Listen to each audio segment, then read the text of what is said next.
Adua TV, bringing good things to life.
Hello there, good morning, and thanks for joining us on today's news bulletin. This is the AM News coming to you live from our studios at the John Evans 50th Mills High Street in Accra.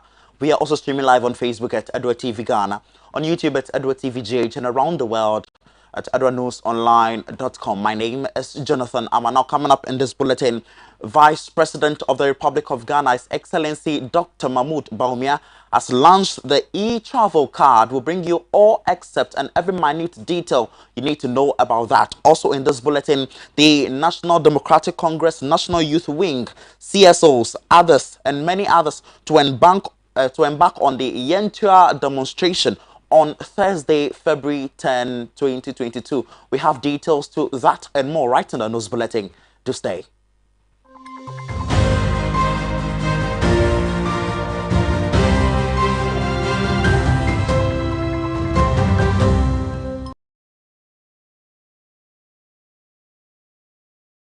Thanks for staying with us. Remember, this is your hub of comprehensive and compendious news.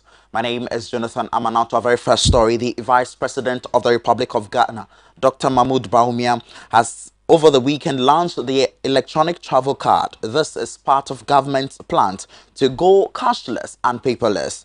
Dr. Mahmoud Bawumia, speaking at the launch, said corruption can only be annihilated with systems and not rhetorics.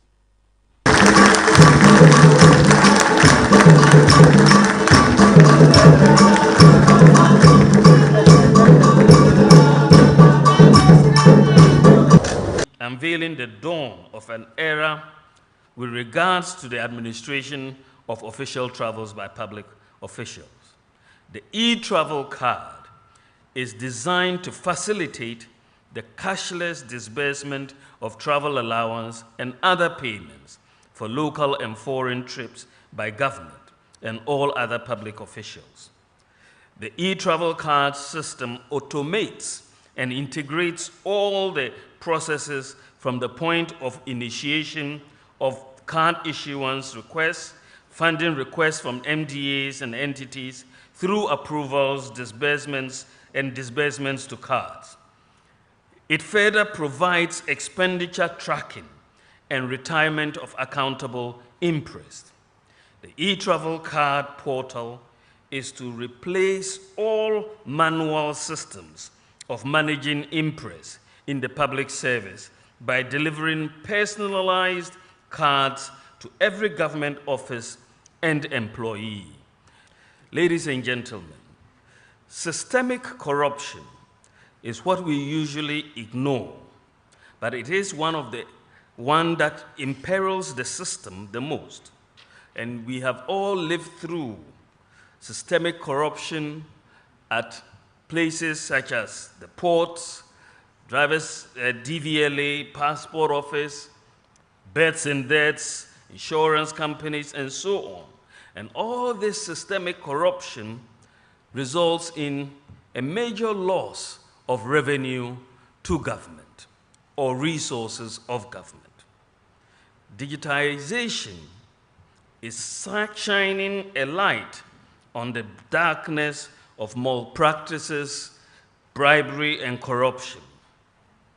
This government, our government, is building a system that, amongst others, enhances transparency and promotes accountability, discipline, and trustworthiness, enables inclusiveness, and is not based on interpersonal relationships, promotes efficient public sector management, public services delivery, and eliminates incentives for bribery and corruption. Fundamentally, as I have said before, you fight corruption with systems, not with rhetoric or talk. For the first time in our history, Ghana is implementing a nationwide e-pharmacy, and we will be one of the few countries in the world to have a nationwide e-pharmacy, and we hope for it to be fully operational by the end of March, God willing. All this digitization that we are doing is resulting in major savings to the public. Just a few days ago, I visited the National Service Secretariat, and it was very interesting when I got the briefing of what had happened. The National Service Secretariat basically decided to link their payroll to the Ghana card. And when they did that, to find out, they realized that 14,027 people were ghost people. So just by that, we were able to eliminate 14,000, and this is just National Service Secretariat. We haven't gone to the rest of the public sector. And in a year, we would have been losing 112 million Ghana cedis.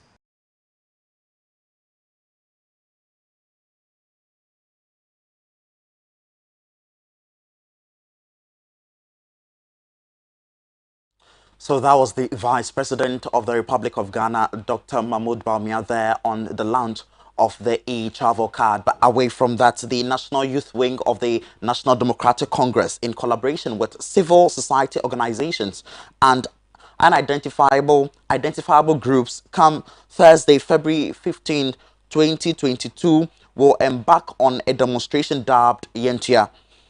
According to the youth organizer of the National Democratic Congress, John Opariado, ESQ, there are 5 rationale banking the upcoming demonstration. He said this and more at the NDC headquarters while addressing the press. On Thursday, February 3rd, 2022, the National Youth Wing of the National Democratic Congress, the NDC, notified the police to stage a demonstration dubbed the Yentia demonstration on Thursday, February 10th, 2022, in Accra, as the beginning of a nationwide protest and picketing across the breadth of this country. The rationale behind the demonstration is to, amongst other things,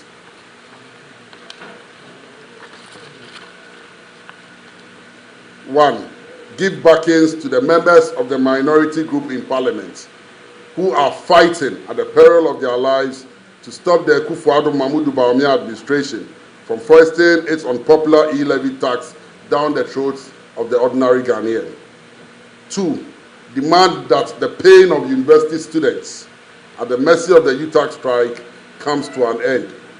Three, the gratuities of NAPCO trainees and other outstanding arrears owed young people, from teacher trainees to nursing trainees and any other young person who works for this country and has not been paid what is due, that government sees to it that all those people are paid immediately.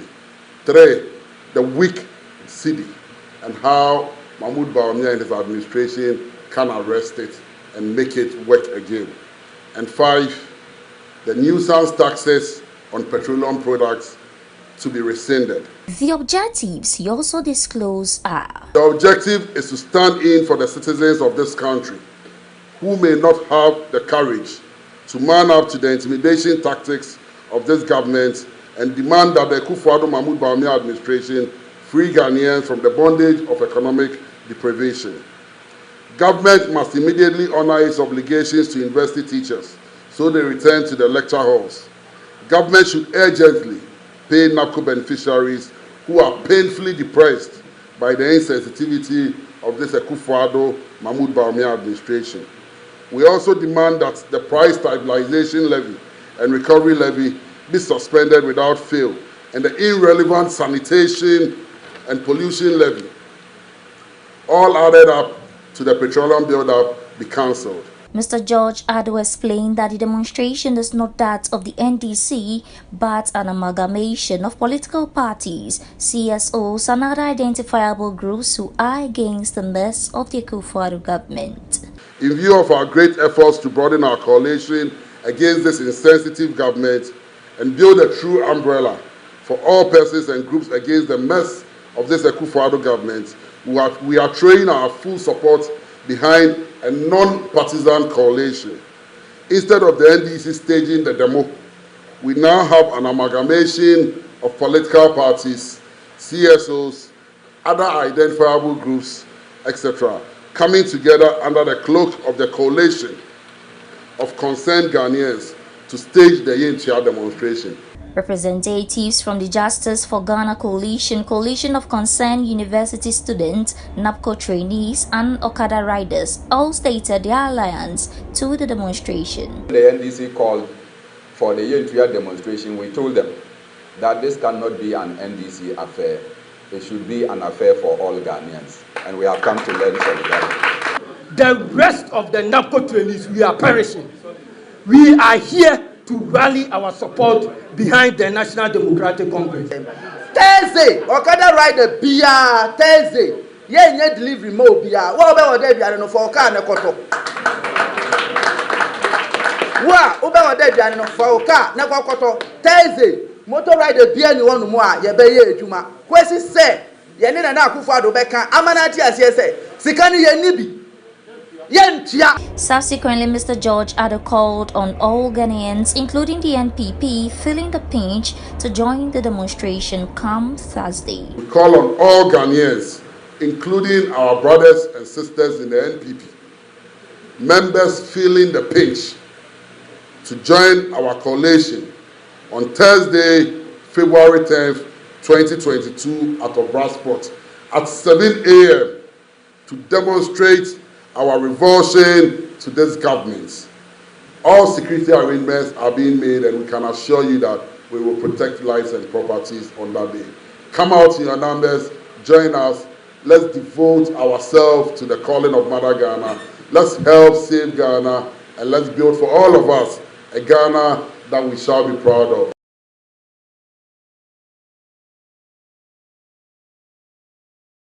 POC, they said Yenchia demonstration to be embarked on by the National Youth Wing of the NDC is supposed to be taken off on Thursday, 10th February 2022. We'll stay closely on the matter to give you more as and when development unfolds in that respect. But let's just stay on a related matter. Meanwhile, declaring their massive support to the Yenchia demonstration, the coalition of concerned university students has expressed their disappointment in what they described as government's insensitivity towards their plight. UTAG, government's brouhaha, coalition of concerned university students to embark on a demonstration. They hence disclosed that tomorrow, that is today, Tuesday, February 8, 2022, they will embark on a demonstration. Our lecturers have laid down their tools and apparatus and embarked on an indefinite strike. UTAG on Monday, 10th January 2022, officially embarked on this indefinite strike, and it's been several days and we've been in the 5th week, yet still, these lecturers have decided not to return to the classrooms. We believe that government shouldn't use the National Labour Commission as a bully referee to sabotage our lecturers. We've all realized that the ruling government has been so insensitive about this situation. And there is an Akan adage that says that when two elephants fight, it's the grass that suffers. Me elephantiniba, ikobikuma wakande, osune bien sa wakwa, oyefu no bre. We want to tell both UTAG and government that students are suffering. Medical students are suffering. Business administration students are suffering. Nursing students are suffering. International students are suffering. Agriculture students are suffering. IT students are suffering. And even the psychology students that are to place us in a stable mentality are even suffering. Good people of the media, it is unfair to us as university students to pay exorbitant fees and hostel fees at this early stage of the academic calendar, and just to see our lecturers embark on such an insensitive and indefinite industrial strike. Already we all believe that COVID-19 has been an albatross stiffened on our neck as intellectuals, and we wouldn't stand the chance to see our lecturers cause a much more harm to this situation due to the insensitive nature of this government. We want to motivate our fellow university students, both home and abroad, to speak across the country.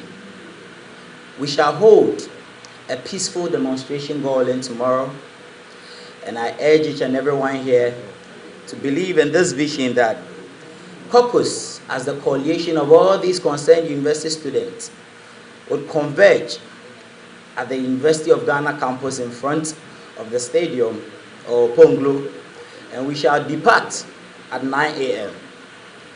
As I speak, I can boldly tell you that we have the approval of the regional command of the Ghana Police Service.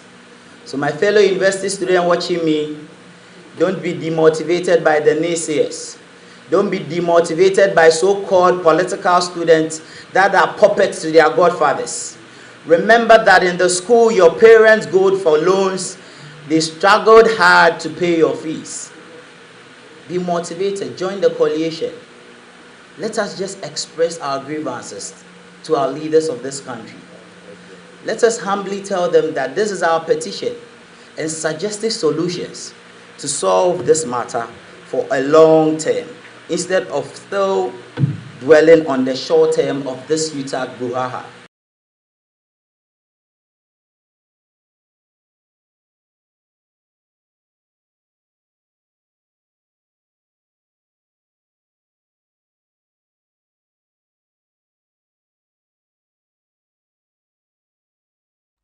Adwa News will stay on standby to give you more development on the said demonstration in our subsequent bulletins. Away from that, the Bible Society of Ghana on Sunday, 6th February 2022, launched its annual Bible Week celebration at the Apostolic Church of Ghana, Kwashiman, Accra. The Bible Week is annually celebrated in the month of February to help translate the Bible and thank God for His holy word. The following report by Nanaya Ado has more. The Bible Week celebration is set aside by the Bible Society of Ghana together with Christian societies in the country to thank God and also to highlight the translation effort which has made the Bible available in various local languages for easy understanding. The celebration was successfully launched by the moderator of the Evangelical Presbyterian Church, Right Reverend Dr. Blaise Kofi Agbeko. Bible Week 2022. The theme is the Bible and Integrity, from 5th to 13th February. For enquiries, contact that number. All right. We thank God so much. And don't forget, the theme is the Bible and Integrity. And for us to end this session, remember the word integrity is very key. Speaking to Armah News, Right Reverend Dr. Blaise Kofi Agbeko explained the significance of the Bible Week celebration. The Bible Society of Ghana is very prominent in Bible production to all believers. And this year, from the 5th of February up to the 13th, we have Bible Week celebration. And under the theme, the Bible and Integrity. Integrity has to do with being truthful and honest, being faithful, and doing what you must do in order to please God and also to give care to humanity. And we realize that we need the Bible as a guide for direction in doing what we must do and do right. And the Bible has been the instrument God has given humanity to guide us, to hear Him speak to us and give us direction, to bless us, to give us hope and peace within ourselves. And so in celebrating the Bible Week, we want to raise resources, funds, into production of more Bibles that can go around to reach everyone. It is known that we have soft copies of the Bible. However, the feel and touch of holding a real Bible, and reading through is different from scrolling through a soft copy. So we want to encourage people to have the solid Bible, for use, because that also reminds us of something that we can touch, though we know that it contains the Word of God as in any other resource. And so we are encouraging everybody to support Bible Society through our donations, giving and making our body presence when we come together for the celebration through the week, to hear from men of God and speakers who have been arranged to talk to us on integrity, so that society will be more aware and committed to God and things of God for a better society in our country and the world at large. I think this is why we are celebrating the Bible Week, to get resources to go into more Bible production to help us reach out to many others. The district pastor of the Apostolic Church, Kwashiman Branch, could not hide his joy as his church was chosen for the launch. Yeah, as my earlier speakers have said, I'm very happy that my church, and for that matter, Kwashiman Central, have been chosen for the launch of this year 2022 Babu celebration. Indeed, the Bible Week celebration is very, very good, and I really cherish it because it adds more attention to individuals, how they should own the Bible and even support the Bible Society to produce more Bible at an affordable price and then be very reachable to all other persons. So I'm very happy that it's being launched at my church premises. In the same vein, the Church Relations Officer of the Bible Society of Ghana, Samuel Ajay Into, has appealed to churches to engage with the Bible Society of Ghana to help translate the Bible into different and local languages. Bible Society, as you may be aware, we've been translating the Bibles into the local dialect, into languages that we speak in Ghana. And as I speak to you now, we've started translations for the people of Okre. They will have their Bible very soon. And also, to the grace of God, we have a sign language Bible that we've started translating for our brothers and sisters who are hearing impaired. We have the translators at post, and they've begun work. And due to what goes into Bible production, a verse, in translating a verse into a local language, it costs us about $18. And we have on average 31,000 verses in the Bible, so you can imagine the cost incurred in translating the Bible. So through this Bible week also, we raise funds to help in the Bible translations. We've done about 9 Bible translations in Ghana, from talking about Ewe in Zima, talking about Ghana Bible, Fante, Asante, Chi, Ekrapim Chi. We have, currently as I'm speaking to you, the Bono Bible, the New Testament in Bono, will be launched this year by the grace of God. So we call and appeal on all believers in Ghana to join hands with the Bible Society, because we are not a church. We are a non-denominational organization. So once you call Jesus Christ as your Lord and personal Savior, we invite you to join hands with the Bible Society. Let us work together, get the Bible translated in the local languages in Ghana for easy understanding by everyone. Yeah, so I'll use this medium to appeal to all believers, to appeal to all churches who are not with us, who have not had an engagement with us, to do well to come to us. Let us collaborate, let us unify in translating the Bible and also promoting the Word of God.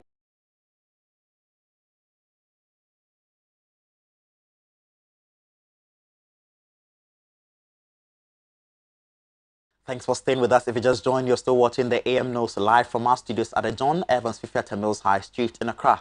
Now to some other developments. A fraud prevention expert and security consultant, Richard Komado, on Saturday, 5th February 2022, has launched his 7th book, dubbed The Investigation Guide, at the Holiday Inn in Accra. The 406-page book, which took close to 3 years to be fully authored and outdoored, has been dedicated to the mentor of Mr. Richard Komado, Mr. Richard Blankson.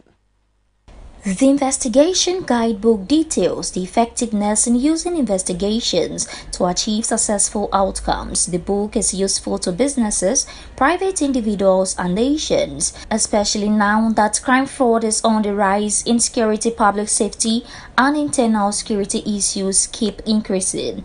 The Investor's Guidebook provides very essential pointers into subject areas of professional roadmap into the element of making you a complete investigator, an insight into the global terrain of investigations. Arthur Richmond Komado gave Armah News inclusive insights of the book. A very good thing. We didn't know how lucrative it would be until we got there.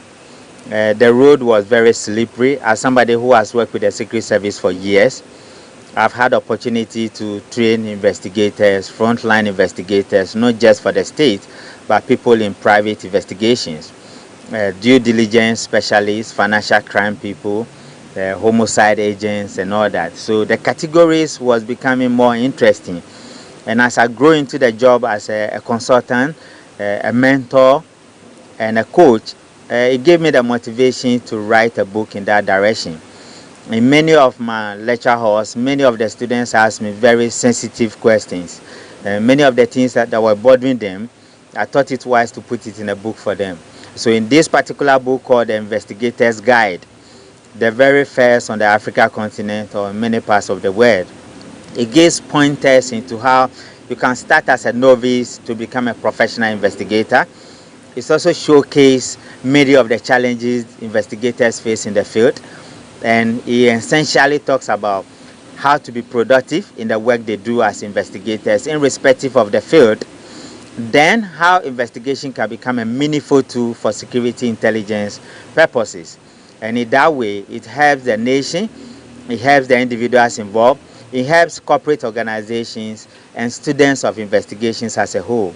I've made it categories, processes to become investigation, sustenance and the business of investigation, and the many questions that come with it. So it's a category of both in and out of practical experience, and it helps people who grab the book because the feedbacks we are getting speak to the point that it's a very good book that everybody must get some. Colleagues and supporters at the book launch also spoke passionately about the book to Adwa News. Who is passionate about investigation, about security at home, and was somewhere last year, early part of last year or 2 years, if I'm not correct. He told me he was going to come up with a book like this. So we shared some ideas together, and I'm actually happy and glad that today he's launching his book, The Investigator's Guide. Like you're already aware, I have an institute that trains investigators, and for him, as an institute, having reviewed the content of the book, we are adapting it as part of our course manual for our participants. He has done a good job, and may God continue to use him to inspire the new generation of investigators. And going through the content of it, I realized that this is the best book that can guide every investigator, be it government institution, private, corporate, wherever. This is a book I will recommend to each and every investigator to grab a copy, so that wherever you are, when you refer to it in terms of difficulties, you are good to go. The book is very good, and may God bless him for giving us the green light as new investigators.